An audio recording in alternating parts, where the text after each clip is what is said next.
Hey guys, how's it going? I'm back with another intimate reading. I'm going to be slapping you around the face with some science today. This is a book I borrowed from my friend who is quite smart, and it's called Quantum Theory Cannot Hurt You. I don't know about that, it probably can. It's a bit complicated for my little brain, really, and maybe reading it out loud will help me understand. Probably not. So this first chapter is called Breathing in Einstein. I am so hot right now. I think I'm going to have to make all my videos in the middle of the night, because having hair doesn't help either. Okay.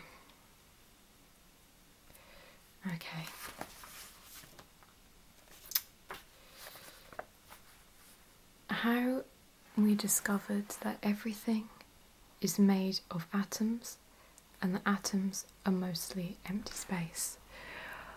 Just like my head. A hydrogen atom in a cell at the end of my nose was once part of an elephant's trunk.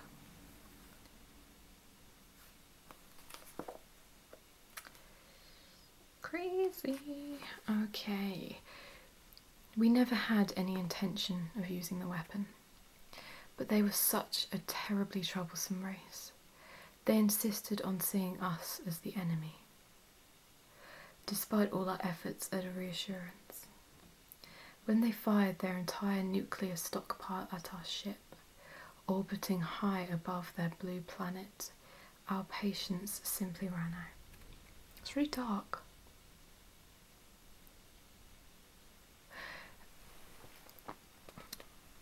The weapon was simple yet but effective. It squeezed out all the empty space from matter.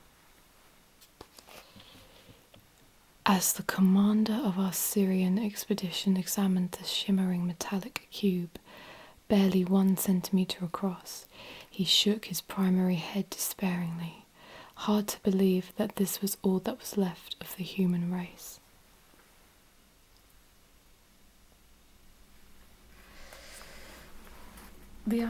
If the idea of the entire human race fitting into the volume of a sugar cube sounds like science fiction, think again. It is a remarkable fact that 99.9999999 etc. % of the volume of ordinary matter is empty space. If there was some way to squeeze all of the empty space out of the atoms in our bodies, humanity would indeed fit into the space occupied by a sugar cube.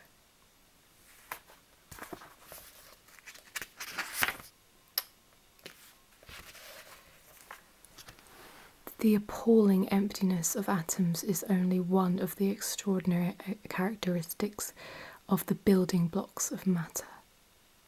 Does it really matter? Another, of course, is their size.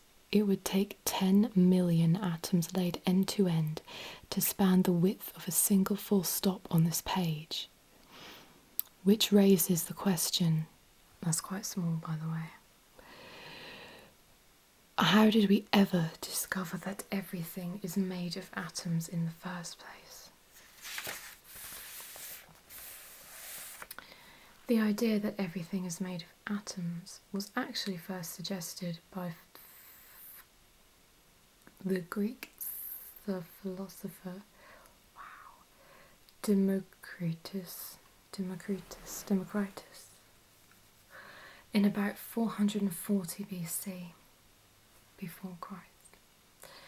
Picking up a rock, or it may have been a branch or a clay pot, he asked himself the question, if I cut this in half, then in half again, can I go on cutting it in half forever? His answer was an emphatic, "No, don't be daft, you twat." Oh, sorry about that. It was inconceivable to him that matter could be subdivided forever. Sooner or later, he reasoned, a tiny grain of matter would be reached that could be cut no smaller. Since the Greek for uncuttable was atomos, Democritus, called the hypothetical building blocks of all matter atoms.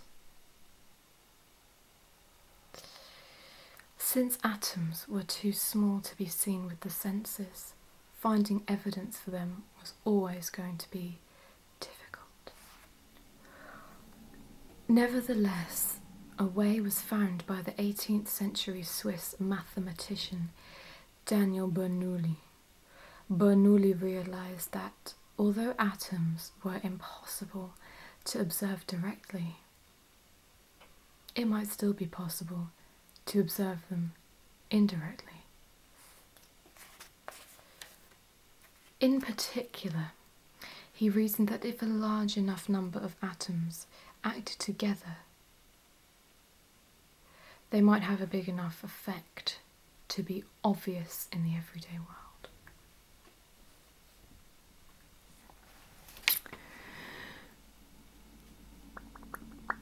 All he needed was to find a place in nature where this happened.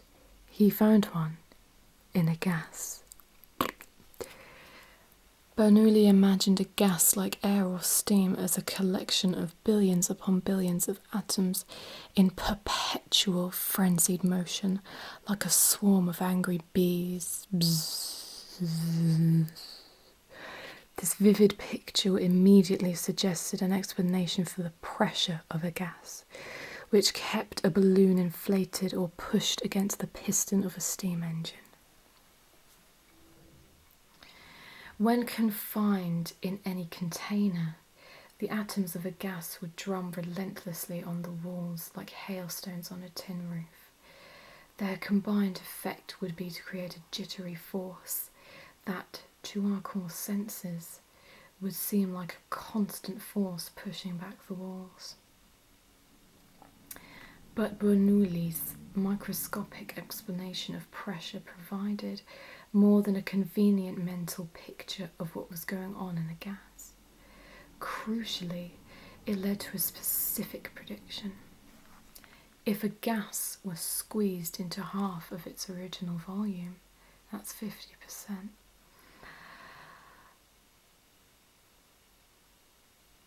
The gas atoms, would need to fly only half as far between collisions with the container walls.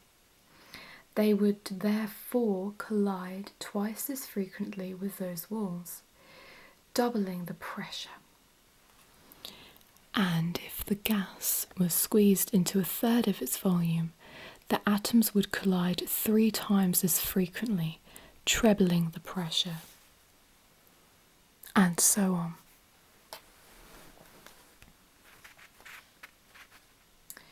Exactly this behaviour was observed by the English scientist Robert Boyle, finally a normal name that I can pronounce, in 1660.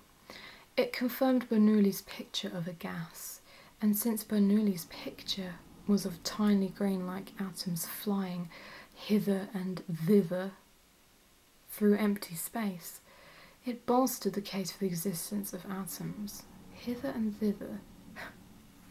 Was this book written in 1660? Am I right? No.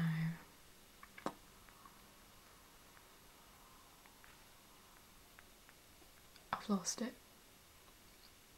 Despite this success, however, definitive evidence for the existence of atoms did not come until the beginning of the 20th century. It was buried in an obscure phenomenon called the Brownian motion. Brownian motion is named after Robert Brown, a botanist who sailed to Australia on the Flinders expedition of 1801. During his time down under, he classified 4,000 species of antipodian plants. In the process, he discovered the nucleus of living cells. But he is best remembered for his observation in 1827 of pollen grains suspended in water. To Brown, squinting through a magnifying lens, it seemed as if the grains were undergoing a curious, jittery motion, zigzagging their way through the liquid like drunkards lurching home from a pub. We've all been there. We've all been there. Brown never solved the mystery of the wayward pollen grains. That breakthrough had to wait for Albert Einstein.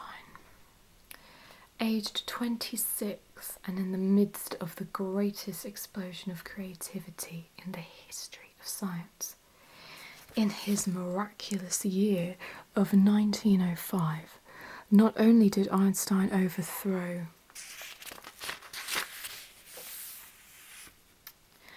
Newton, supplanting Newtonian ideas about motion with his special theory of relativity, but he finally penetrated the 80-year-old mystery of Brownian motion.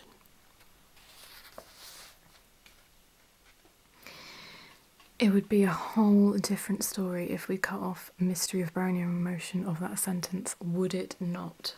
That's disgusting. The reason for the crazy dance of pollen grains, according to Einstein, was that they were under continual machine gun bombardment by tiny water molecules. Imagine a giant inflatable rubber ball, taller than a person, being pushed in their own particular direction, without any regard for the others. I know a lot of people like that, actually. At any instant, there will be slightly more people on one side than the other. This imbalance is enough to cause the ball to move erratically about the field. Similarly, the erratic motion of a pollen grain can be caused by slightly more water molecules bombarding it from one side than the other. Einstein devised a mathematical theory to describe Brownian motion. It predicted how far and how fast the average pollen grain should travel in response to the relentless battering, and it was receiving from the water molecules all around.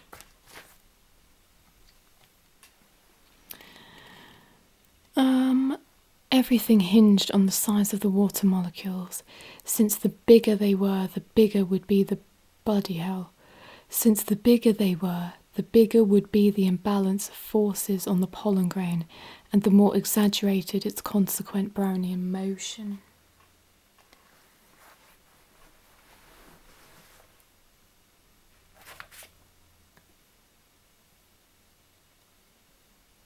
I feel the Brownian motion coming on. That was me debating whether to actually say it or not, and I decided I would. The French physicist Jean-Baptiste Perrin compared his observations of water-suspended gamboge particles, a yellow gum resin from a Cambodian tree, with the predictions of Einstein's theory. He was able to deduce the size of water molecules and hence the atoms out of which they were built. He concluded that atoms were only about 1/10 billionth of a metre across. 1/10 billionth. So small that it would take 10 million laid end to end to span the width of a full stop. Well, blow me down.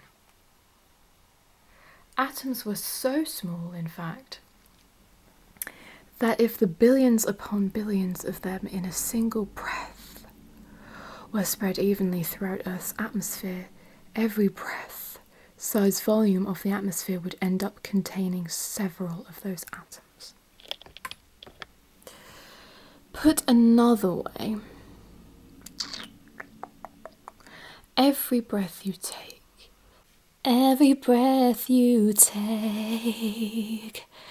contains at least one atom, breathed out by Albert Einstein or Julius Caesar or Marilyn Monroe, or even the last Tyrannosaurus Rex to walk the earth. What is more, the atoms of Earth's biosphere are constantly recycled. When an organism dies, it decays, and its constituent atoms are returned to the soil and the atmosphere to be incorporated into plants that are later eaten by animals and humans. A carbon atom in my cardiac muscle was once in the tail of a dinosaur, writes Norwegian novelist Jostein Gaarder in Sophie's World. Brownian motion was the most powerful evidence for the existence of atoms. Nobody who peered down a microscope and saw the crazy dance of pollen grains under relentless bombardment could doubt that the world was ultimately made from tiny, bullet-like particles. But watching jittery pollen grains, the effect of atoms, was not the same as actually seeing atoms.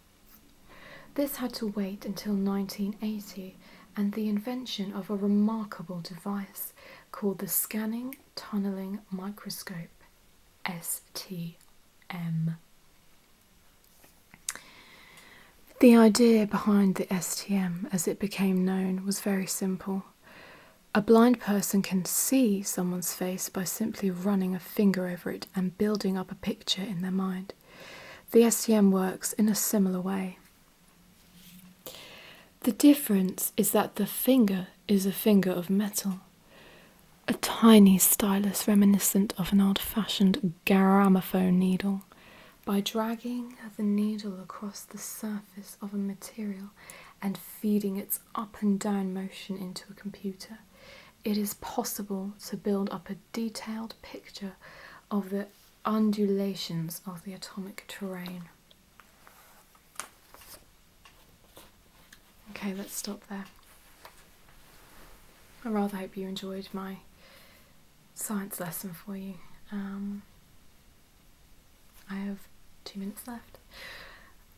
So if you want to read more in this book, it is called Quantum Theory Cannot Hurt You, and it is by Marcus Chown, like clown, but with an H instead of an L. This is my book voice, and I can't stop doing it. Okay. Thanks for watching. I bid you farewell. Goodbye.